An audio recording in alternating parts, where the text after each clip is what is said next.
Good day, everyone. My name is Mary Joy Tupin. Today, I'm going to report about the Bagubo o Tagabawa tribe. So, Tagabawa is a Manobo language of Davao City and Mount Apo in Mindanao, the Philippines. Tagabawa is spoken in Cotabato and Davao del Sur provinces and on the slope of Mount Apo west of Davao City. So, mga Tagabawa, ang mga Bagubo tribe kay makita nato sila kasagaran sa Davao City. So the language is notably spoken by the Bagubo Tagabawa people who have a culture of high respect towards Philippine eagles known in their language as Banog. So ang mga Bagubo people kay they give high respect to the Philippine eagle. So ano man kay ang eagles symbolizes ancestral spirits guiding and protecting the tribe. And also, eagles embody the divine, representing power, strength, and freedom. So, the, the Bagubo tribes spiritually revolves around ancestor worship, believing ancestral spirit influence daily life. They revere spirits inhabiting nature like trees and rivers and adhere to Islamic principle introduced in 14th century.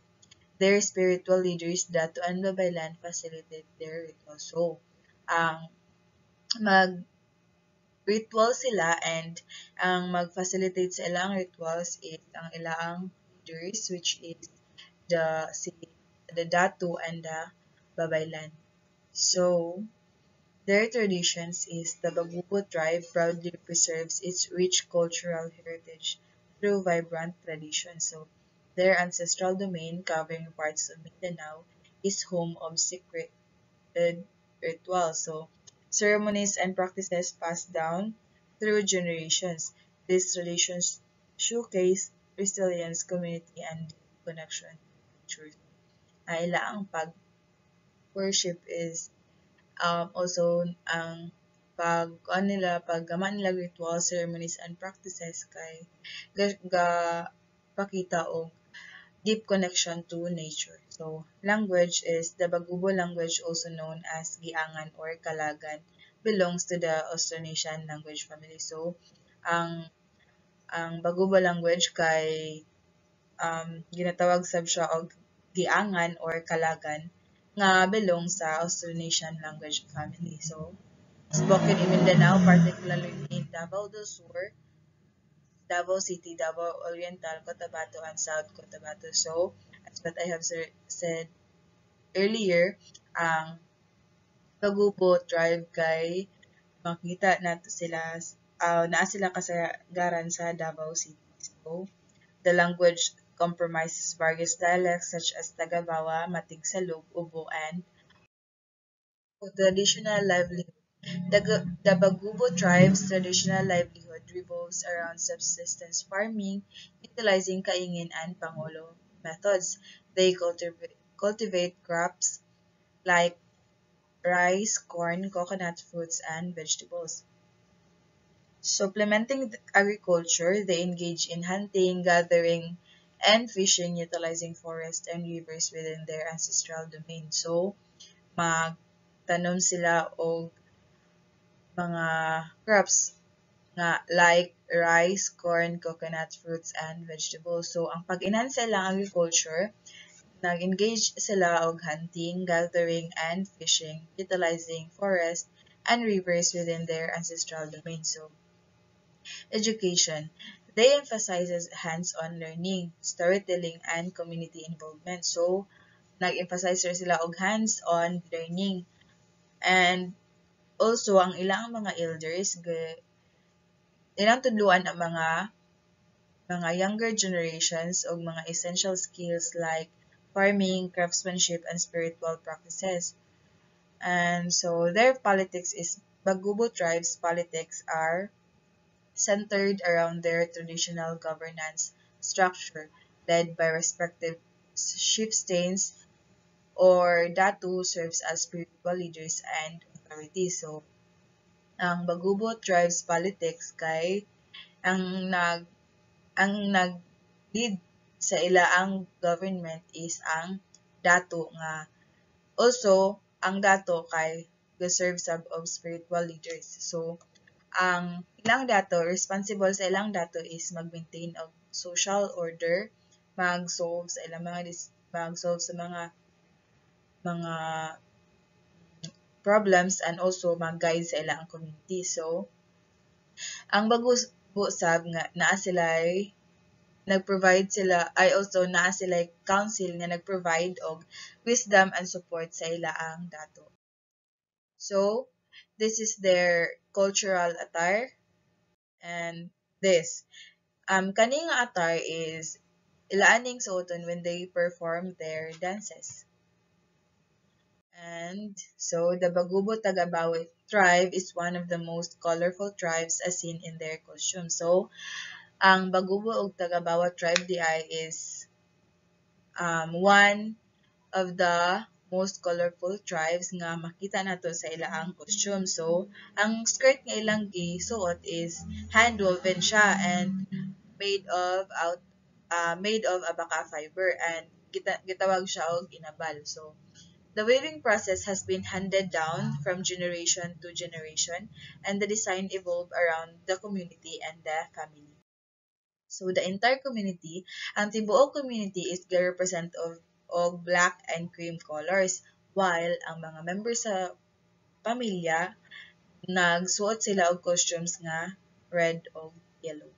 So, they make intricate beadwork. So, gahimo sab sila og mga beadworks para sa ilang accessories, such as earrings, anklets, necklaces, and bracelets.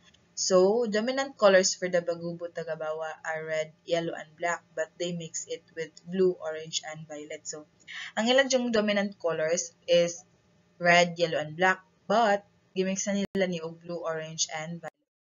So, the tribe shares their dance and music and are willing to teach others. So, they are willing to teach and share their dance and music. So, one can have a taste of their native dishes cooked in bamboo chamber. So, ay lang native dishes kay giluto siya sa bamboo chambers. So, ang tawag ani nga dish kay linotlot. It is a common sa tribal people. So, alphabet. Ilang alphabet kay different sa Bisaya sa ato ang alphabet. So, greetings. Hello. When we say hi, hello in English, ang sa Bagubo tribe kay they say Madigar. Good morning, Madigar Salam. Good afternoon, Madigar Malasad. Good evening, Madigar Dukilam. Good day, Madigar Alo. Welcome, Madigar Kadunggo.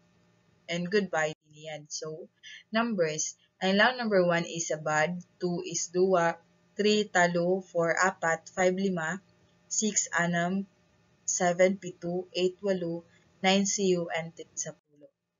So, noun. Tawag sa ilang teacher is Tara Tinuro. The doctor is Tara Bawian. Midwife is Mabalyan. Miss is Biya. Mrs. is Sawa.